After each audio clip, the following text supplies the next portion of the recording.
All right, we are back for the second part of Bhagavatam, and we're going to hear today about natural conception of God. Uh, it's called panentheism, or seeing God in everything. A little different than pantheism, which is seeing gods everywhere. Panentheism is seeing God in everything. And this is the basic starting point recommended by the Bhagavatam. Basic starting point for trying to understand Krishna and Bhagavan is to start with panentheism, which is to see divinity saturating the essence of everything.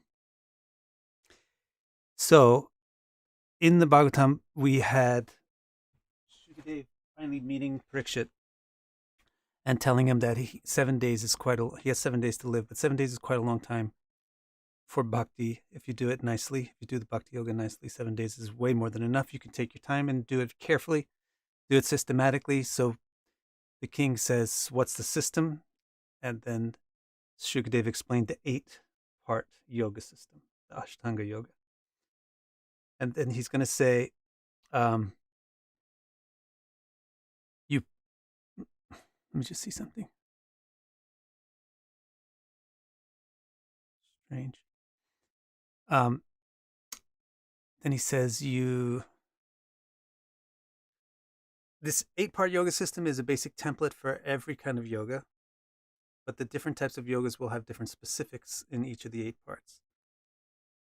So the way that Shukadeva originally explained the 8-part yoga system was that the dharana, or the thing which is focused on or meditated on, is Vishnu. Now,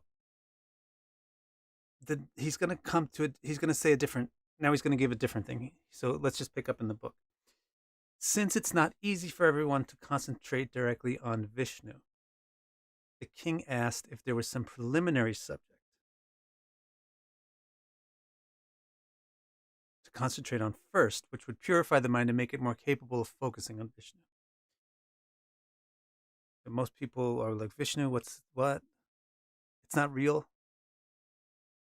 It's not something that tangible to people. Vishnu, what? That's some idea from some other culture, or what is it?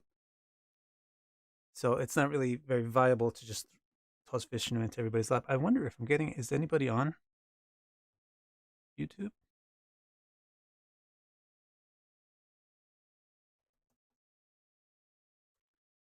Because it's not showing anybody. Um, maybe I did something wrong. Oh well, at least it will come up in a recording later. Somebody's here. Mary's here. Good. Om's here. All right. So Shuka replied, "Well, you can follow the same preliminary steps that he had just outlined, Hybarta. Good behavior, proper sitting posture, steady breathing, withdrawal of concentration from ordinary things, etc. Then, instead of focusing directly on Vishnu, you could focus on a more basic form of divinity. The form of the all-attractive that is readily manifest in the tangible world." So that's the biggest problem. The barrier to entry for anything related to Bhagavan is that we have no idea who Bhagavan is we don't know Bhagavan from Darth Vader. The concept of Bhagavan is just something theoretical and in our head.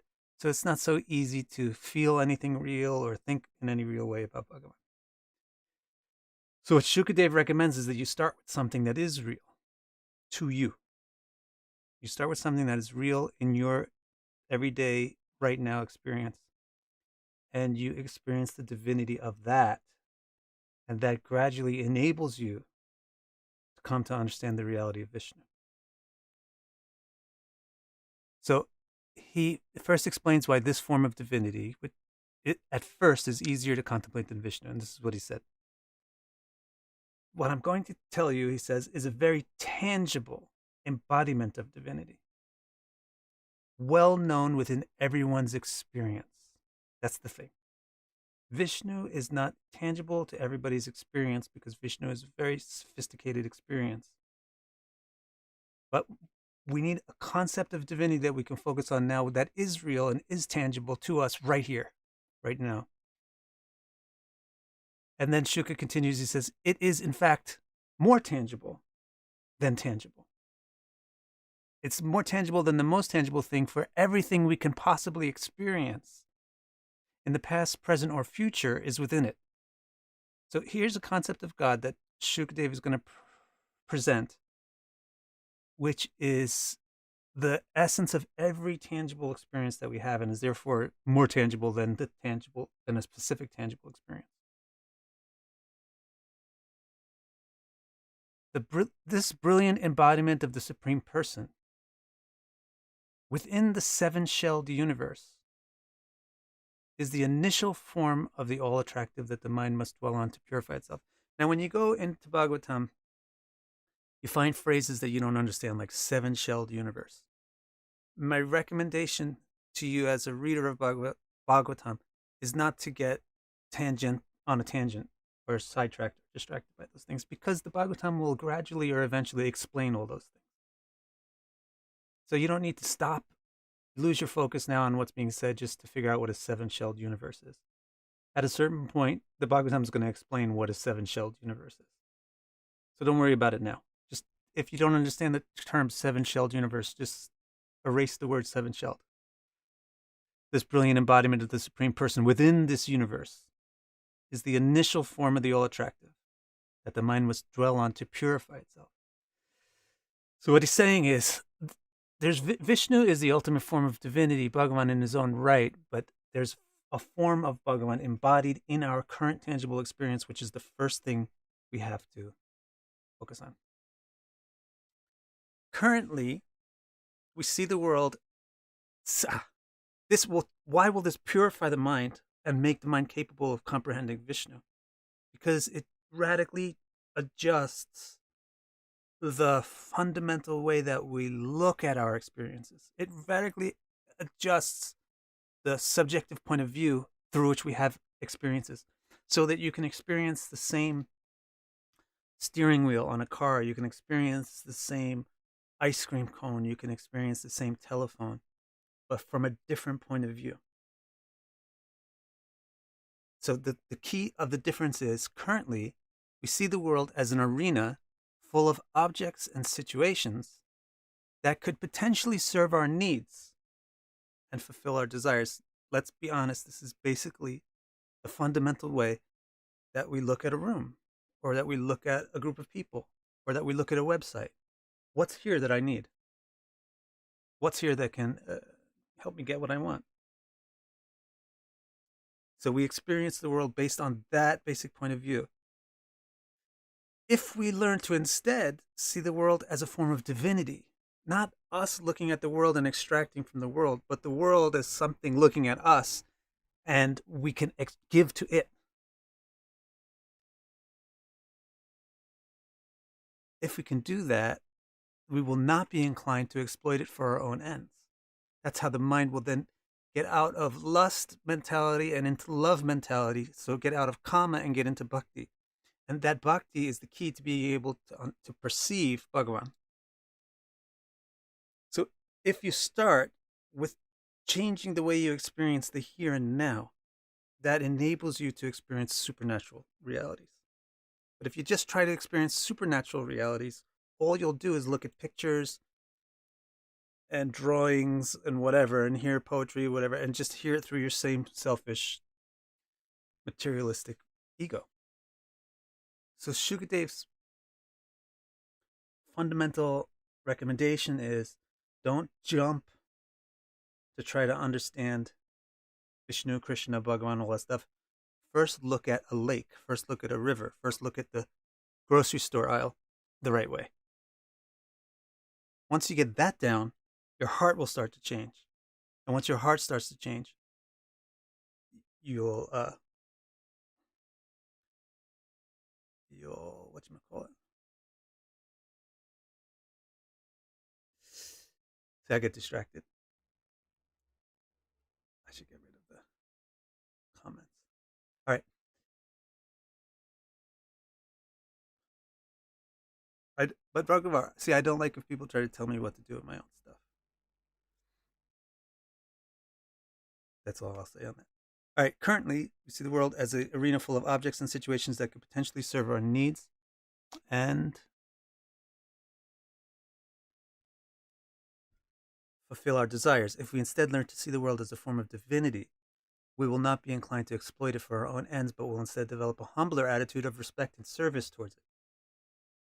This is how awareness of divinity in the natural world purifies the selfish inclinations that distract the mind from more direct meditation and more direct perception of Bhagavan.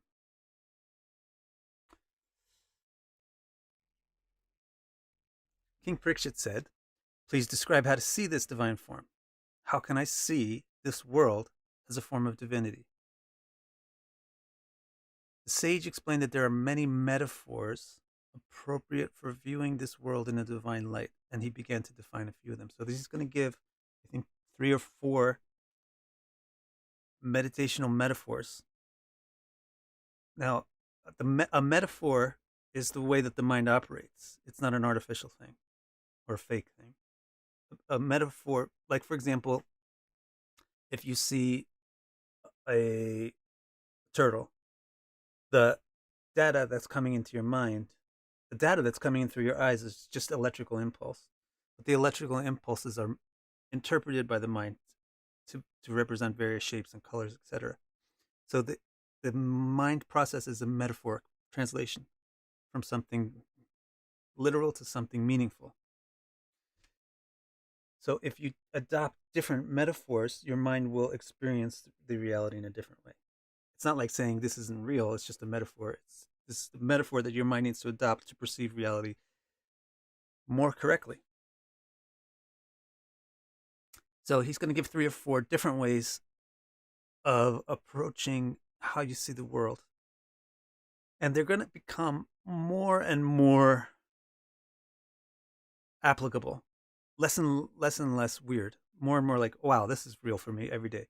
So the first one that he gives is something that's not really very useful to most of us. He explains how you can see the 14 levels of reality. Most of us don't see 14 levels of reality anyway. So he says, the 14 levels of reality in the universe can be thought of as the 14 areas of the divine body, the lower levels being the lower parts, the higher levels being the higher parts. So I'm not even going to get sidetracked on this, but it's just a way of dividing reality into 14 planes. And you can place the higher planes, like where Brahma exists and everything, as the head of the divine being, and the lower planes, like Patala, as the feet. That's enough said about that for now. At some point in the Bhagavatam, you're going to learn everything about these 14 planes. Don't worry about it for now. Now we're on the subject of panentheism. The second thing, the second system that he gives is a little bit more realistic for you and me, but still it's a little bit out of our league. Because now he starts to talk about how to see gods and how to see elements, which again, most of us are not particularly aware of gods or even the fundamental elements. But let's hear what he says anyway. Another system is to conceive of the gods and elements of nature as the limbs of the divine body. So he says Indra and the administrative gods are his arms. The directions are his ears. The directions are different gods that keep space intact. Sound is his sense of hearing. The twins, those are the Ashwinis, are his nostrils. Fragrance is his sense of smell. Blazing fire is his mouth. Water is his palate, and flavor is his tongue. See, actually, this is kind of, the way I translated it is kind of useful for us. Some of the things are like Indra, whatever. Indra is your power of, your power to do things and grasp, manipulate things is Indra. That power is God's arm. When you're using that power, you should feel that God's arm is acting. The directions, when you're actually hearing things, sound itself is his sense of hearing. Directions are his ears. The Ashwinis are his nostrils. Fragrance is his sense of smell. So when you smell something, you can be more alert of God. Blazing fire is his mouth. Water is his palate. Flavor is his tongue. Dawn is his eyelid. Sun is his eye. And illumination is his vision. That's something that's pretty practical. You can meditate on the divine eye opening as the sun rises. The dawn is his eyelid, the sun is his eye, illumination is his vision. The supreme controllers and the cycles of the sun are the movements of his eyebrows. So all the astrological configurations are different postures of the eyebrow. The Vedic hymns are his head. Illusion is his all-intoxicating smile. That's very interesting. Whenever you become enamored of anything, you can appreciate how beautiful God's smile is.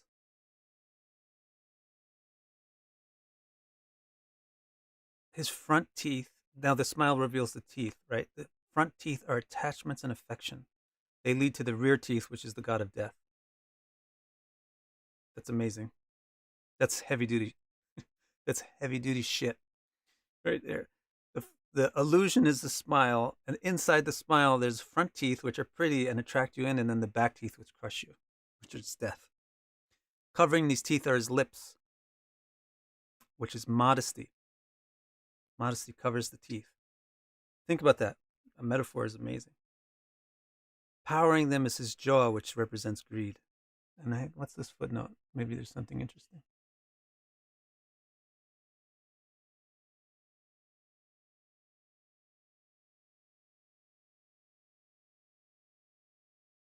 I don't know what that is.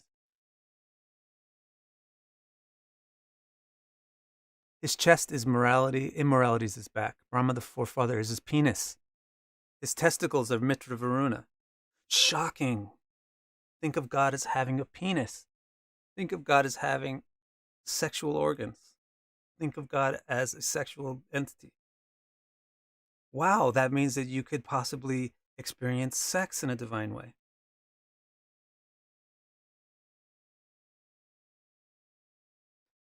All right, so that's one thing where he's basically taking these the fundamental elements, and the like earth, water, fire, air, and the flavors flavors and sensations that result from them, and the gods that control them, and he's saying these are all just fractions of the divine personality. So when you experience these things in the world, be aware, experience them from the point of view that I'm experiencing a fraction or a fragment of the divine person. I'm experiencing a fraction or fragment of Bhagavan.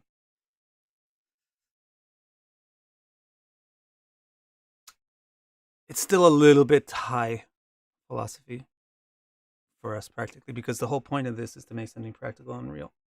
But you can start to do some of that stuff. Here's another one. He says, nature. Nature is also a way, and this is perhaps the simplest way to conceive of the divine universe, is to see the basic features of nature as various parts of Vishnu's form. So everybody can just go out and see nature. You don't have to even think about it. But when you're seeing nature, you should realize that you're experiencing God. The other thing was when you're seeing the forces in nature, like how people are attracted to things or averse from things, or how people enjoy or how people suffer, or how we can taste things or hear things, etc. When going through those experiences, you should realize this is how God experiences reality, and right now I'm experiencing God. Then he's saying, besides those forces of nature and actions of nature, nature itself should also be seen as an embodiment of Bhagavan. So he suggests oceans are his abdomen. I like that. There's a couple of things that if you meditate on it, you'll see a couple of things. First of all, ocean is the mother, and so it's the womb of the divine, is the ocean. The thing is, the ocean is really flat, and that's a beautiful stomach, right? But the ocean has ripples, so it's not so flat that it's skinny. Mountains are his bones.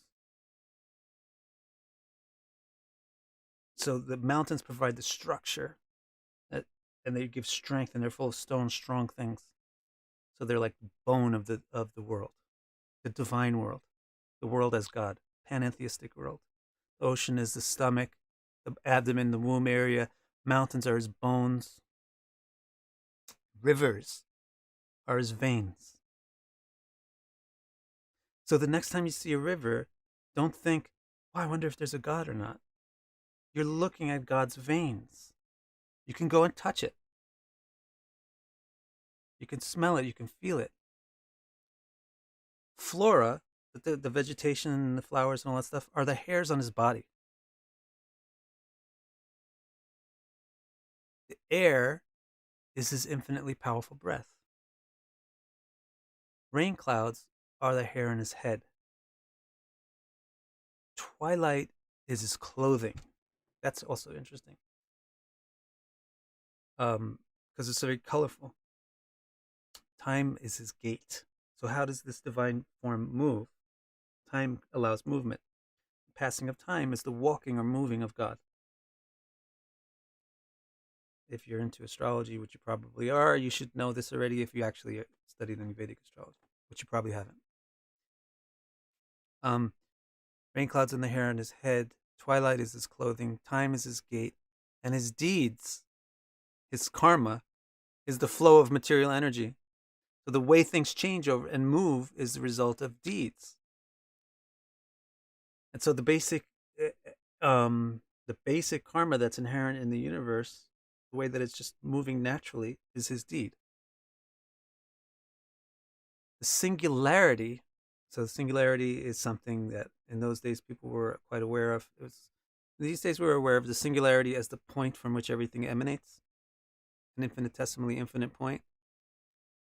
That's a Vedic concept that is identified as his heart and mind, from which everything, the wellspring of all things.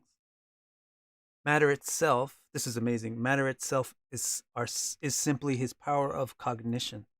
Matter, all the stuff that you experience, is God's power of cognition. His sentient power is what manifests everything that you experience. So whenever you experience anything, why wonder if there's a God or not? Why wonder what God is like? It's right there in front of you. It's like a strawberry. It's like a kiwi. It's like a toast.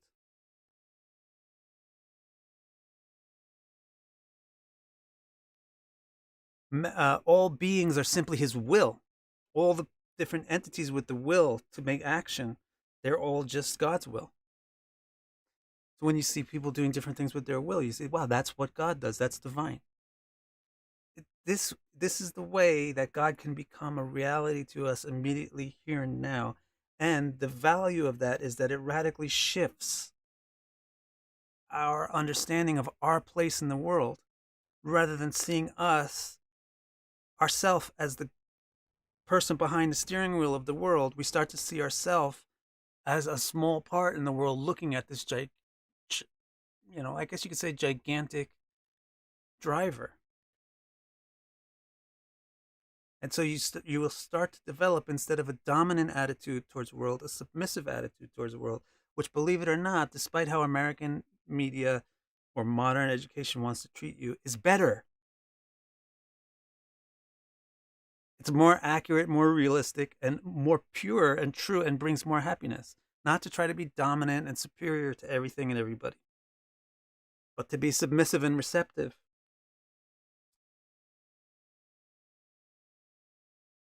And then finally, he gives he gives quite a few more paradigms.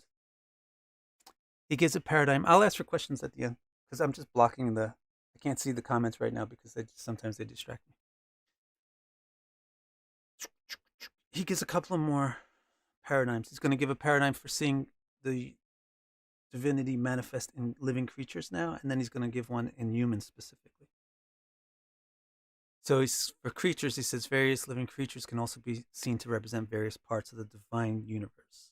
Panentheistic reality. The reality in which everything is saturated with God. God is the saturating essence of everything. That's actually what Vishnu literally etymologically means. The word Vishnu literally means that which is saturating the essence of everything. So domestic animals are his fingernails, and wild animals are his loins. I haven't meditated on this much. There must be some interesting things that come from that. Fingernails and loins. Wild animals are the loins, and domestic animals are the fingernails. The songbirds are his artistry. This one is nice. My wife wants to get a bird. My wife and daughter want to get a bird caller. I'm totally in favor of it too, because it's always so nice to see birds and hear birds. Why? Because that what you're experiencing is the artistic sense of divinity. Manu, the forefather of humanity, represents his creative imagination, but his mastery of music is reflected only by the heavenly musicians and dancers. And the hordes of demons represent his raw power. Again, this is for people that had some perception apparently of demons and Gandharvas, angels, and things like that. Now, onto the humans. So you see what he did there? He divided animals, humans, and superhumans. So he said animals are of two types. The wild animals are the loins, the groin, the reproductive area of God. The domesticated animals are fingernails, and I think because they get things done. And fingernails are actually part of how you grab things or pinch things. Um, Human beings are the creative intellect.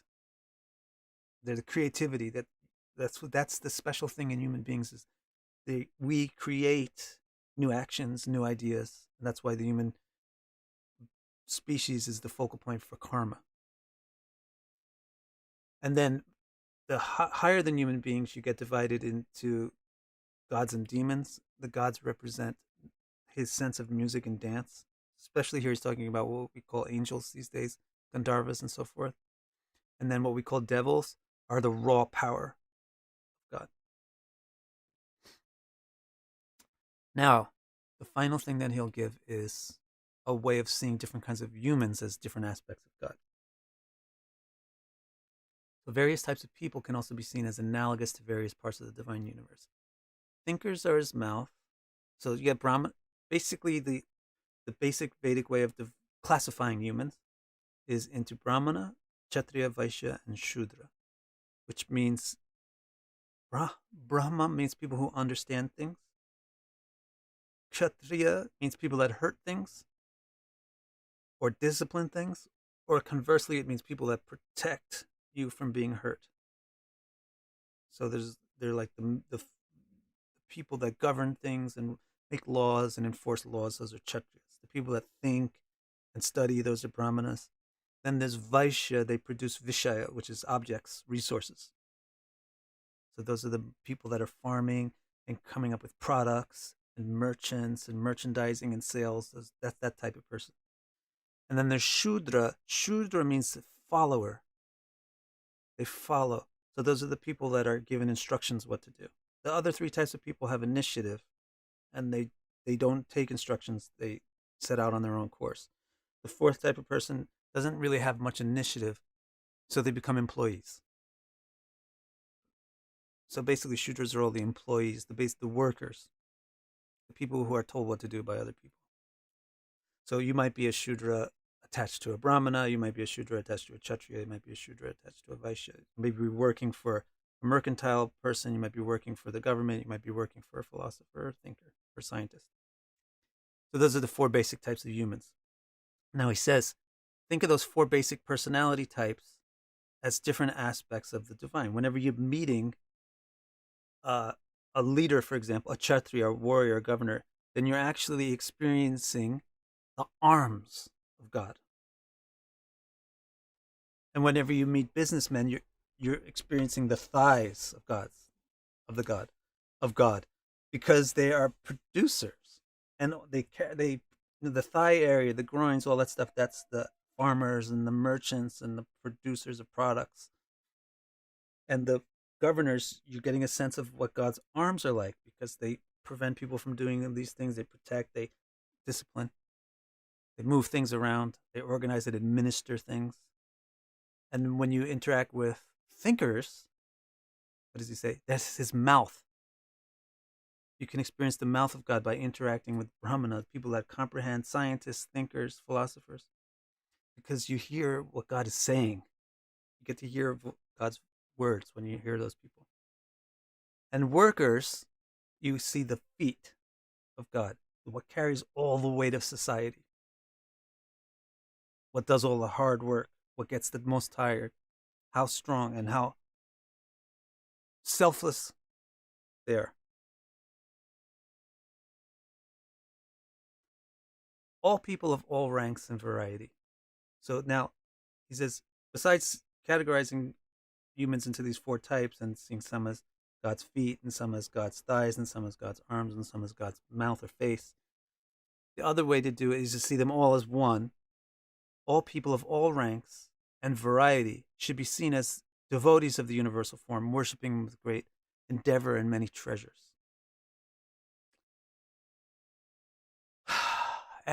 Why? Because everybody is trying to do what God wants, which is experience existence. So you can see how you can actually see God in seeing how people are going shopping, or how people are doing whatever they're doing, watching a movie, having sex, looking for a mate, because they're all trying to do what God is doing, which is to experience reality. So this way you can see them as devoted to God's cause. This is a much better way to experience reality than the way that common spiritualists want you to do it, which is to hate it. The common spiritualist, which tends to want to form a cult, is to try to get you away from everything else and only into their group. So they promote hatred towards everything. Hate the world, only love God. But that's a pile of bullshit. It's not the Bhagavatam's point of view at all. The Bhagavatam's point of view is that will cut you off from ever really experiencing or understanding Vishnu. The path to really and truly understanding Vishnu, Bhagavan Krishna, is to first of all see the world around you right now correctly. And to see God manifest in front of your face right now in the things that are really right here. After saying all this, Shuka paused. This is my explanation, he said, of the tangible form of my master, Vishnu. It is quite easy and natural to concentrate on, because there's nothing else in the world except that form. If you just remind yourself of these details for a couple of days, then you'll find it's very easy to concentrate on Bhagavan, because you're constantly experiencing something of Bhagavan. You're either experiencing a flower or a cloud or a river or a thinker or an administrator or an employee or something that manifests some aspect of God. So that's why he says this is a very easy way to meditate on Vishnu. So this should be the first step. So, he says, concentrate all your thoughts upon he who creates all things, just like you yourself do in dreams. So how does Bhagavan create all things? Just by dreaming, just by the will of it, just by the imagination of Bhagavan. That's what was said. All of matter is his cognition. Everything which is tangible to us is the imagination of the Supreme Consciousness. It doesn't mean it's not real. Don't get scared like, oh my God, this is just a dream. This dream is reality. This is reality. This reality itself is the experience that Bhagavan has. And so he creates things effortlessly like this. So when you're dreaming, realize that you are actually modeling God.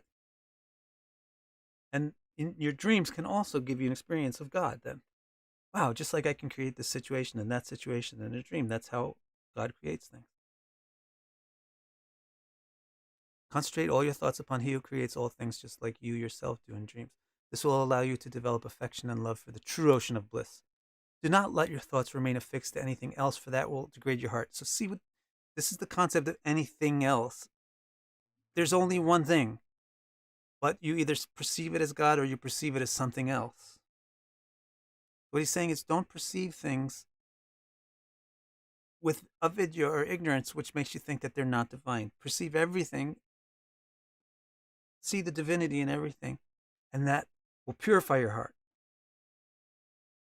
Shuka then cited Brahma as an example of the purifying power of the universal form. This is an interesting example that he points to. He points to Brahma, and it's interesting because it's going to set up some further question and answers from Parikshit, which is going to lead to what gets discussed in the rest of the second part. The second part is actually quite focused on Brahma. So he says, look, Brahma is a perfect example of how purifying the universal form, the panentheistic concept of God is. And this is what he says. He says, Brahma was completely alone in the universe at first. He was the first self-born entity. There was nobody else but him, and there was just him and the raw universe. There was no teacher. He couldn't have a guru. There was no teacher from whom Brahma could get knowledge.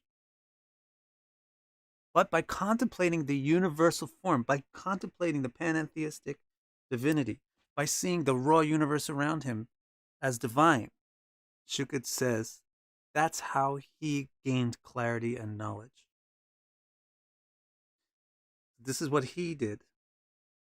So if you do it, it will also be effective. You have the benefit of not being alone in the universe. You can get guidance from other people. He did it all by himself. That's how powerful it is that it works.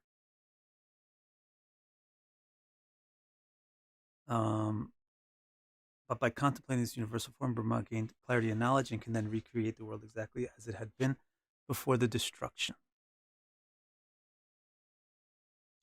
All right, that is now the end of the first chapter of the second part of Bhagavatam. So now let's see what you have in your comments. Why don't you add these Bhagavatam series to your other channel? This one is for astrology. That's one I just want to tell you. I'll do whatever I feel like doing. And I don't use my other channel. I forgot that it even existed. And this one is not for astrology, by the way. It's for me.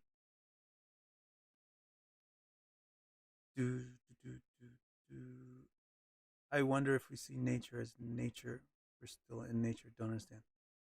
Other than Indra's arms, are the rest of those body elements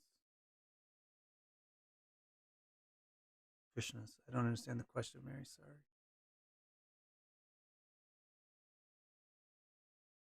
Pantheistic. This is panentheism. This is the difference between pantheism and panentheism is that pantheism sees gods everywhere. Right? So, like Japanese, I don't know actually.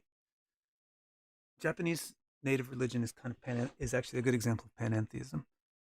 But like the concept that the forest is full of spirits is a pantheistic concept.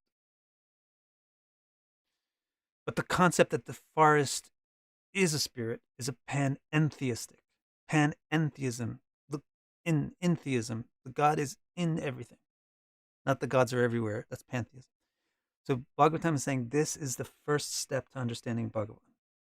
The first step to understanding Krishna is to really develop a panentheistic experience of life.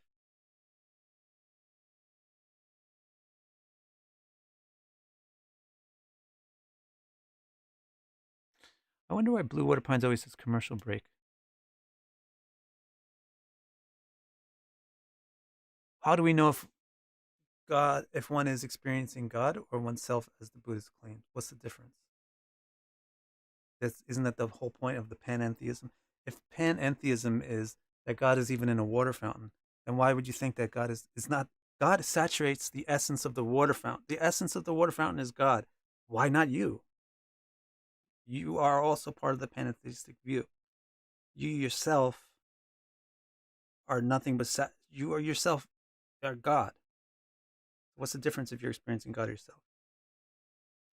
But the reason why you know you're experiencing God, and that the thing is, the self is God, but it's localized. So it's only aware of its own field of perception. So, for example, I can't see out beyond the walls of this room. My consciousness gets limited by different types of things. And you might be on the other side of the wall and you can see on the other side, but not on the inside. So different localized divinities, you, I, the next person, have their limited fields. They're called kshetras. And they're kshetragya. They understand their own field. But the sarva kshetragya is God. The one whose consciousness has permeated every individualized conscious being, and therefore perceives everything on both sides of every wall. So that's how you know that you're perceiving God and not just the self, because things are happening of which you're not aware at all. But you can then go and see them. So, for example, Thailand exists right now, but I have no awareness of it. But it's there, and I can go there and see it.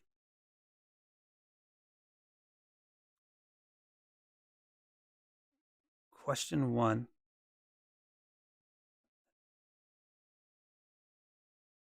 I got some interesting questions on Facebook from my friend Sherika. Let's go here. We got to do YouTube first. Question 1. Is this teaching a sort of suggestive therapy for those who are departing soon? No. Remember, Parikshit's question is, what is the most essential thing for everybody to do all the time, even when they're dying? So it's not just for people that are dying that should do this. If you wait until you're about to die before you try to do this, you're going to be upset because you're not going to be able to do it. What's going to happen at the time of death is you're going to revert to your reflexive nature. So you have to, throughout life, create the reflexive nature that you want to revert to at the time of death. Why picture the world in an anthropomorphic way? It's not an anthropomorphic way. How does it help? I already explained twice how it helps. I explained this throughout the session already, how it helps. It's not anthropomorphism. You got to break out of your mind is in these rigid plastic ways of thinking about things. You got to break out of that and just listen to me more openly. The Bhagavatam, this Shukdev has given you a new metaphoric lens through which to perceive the same reality that you always perceive. You're not anthropomorphizing it or anything, but you're just introducing a different metaphor. Rather than the metaphor of what can I get from all this, the metaphor is how is all this related to God? And how does that help? It makes you realize that you are not Bhagavan, but you are a part interacting with Bhagavan. So it gives you the basic point of view which is necessary to be able to perceive Bhagavan. Question 2, time is the gate, not G-A-T-E, G-A-I-T, the way that it walks. Again, I just think you have to improve your listening. Because even if you didn't know that word gate, if you listen carefully to what I was saying, instead of the chatter in your own mind, I'm sorry if I'm being harsh with you, but sometimes it's necessary. Don't listen to the chatter in your own mind and don't listen to the ideas that you already have. Come and approach the book with receptivity and your arms open. And then you won't trip so much. Because the explanations are coming already. You're missing them. Right eye is twitching. But significantly, that's an auspicious omen. So, Mercurius. So we have a foot in both worlds.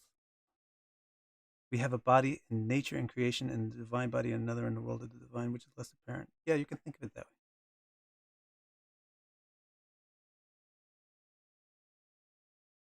I got commercials in my videos. That's what she means, or he means.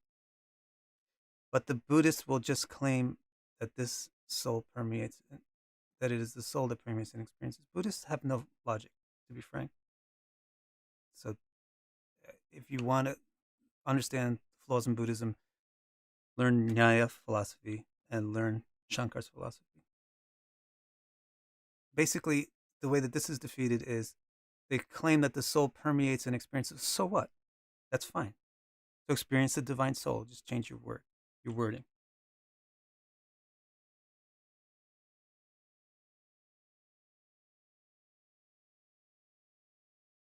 Okay, now let's turn over here to Facebook. Billy Thompson says something about caste system. This is above that. See, so right, this is not caste system. Caste system means caste, right? Because you were born into this family, then you are cast into this role. But that's not. That's a modern permutation of the basic Vedic system. The basic Vedic system is there's 4 kinds of people. There's thinkers, there's administrators, there's producers, and then there's workers. It doesn't say anything about you become this kind of person because your dad or your mom is this kind of person. It actually says guna karma vibhagasa. Bhagavad Gita, even the very recent text, says guna karma vibhagasa. Chaturvarnyam mayashristam guna karma vibhagasa. That the 4 kinds of humans are determined based on their quality and their nature, the quality and their activity. Right, jati is the caste. However, it's just usually when you're like, for example, I have 3 kids. All 3 of those kids have a lot of my qualities because I'm their dad. So they have a mixture of my qualities and their mom's qualities. So it usually kind of works out that the children has basically the same nature as the parent, but it's not always the case. Trish says, what drug would I be afraid to take? Probably any of them. But it would probably be heroin would be the most scary. And I have no idea why you asked me that. But the only reason why I answered you is because you're my friend Trivikram Das. What is Soma? Again, the only reason why I would answer your question, Trivikram, is because you're my friend. Otherwise, I would get on your case for asking you relevant questions. But Soma is basically water. It's the thing which keeps people alive and allows them to experience pleasure, or rasa. Water allows you to experience rasa. That's why it's on your tongue. All right, guys. So we're going to end here for today. And see you tomorrow. Oh, let me give you a little coming attraction on tomorrow.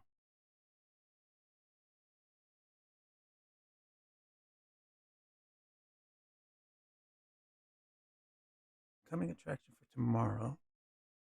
What's that? Oh, 1 second. I closed the book by mistake.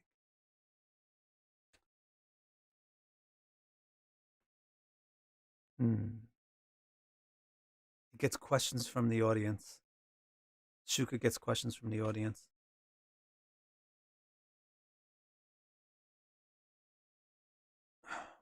He addresses some Q&A from the audience in the next. Very interesting Q&A. That's basically what he's going to get.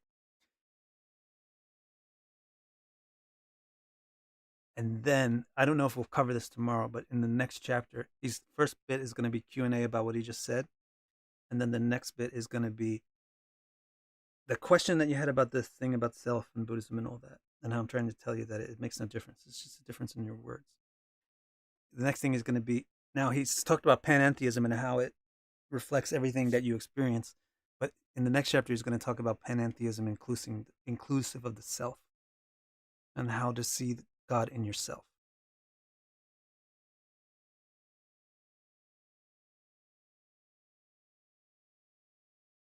So, see you tomorrow, I hope. Thank you very much.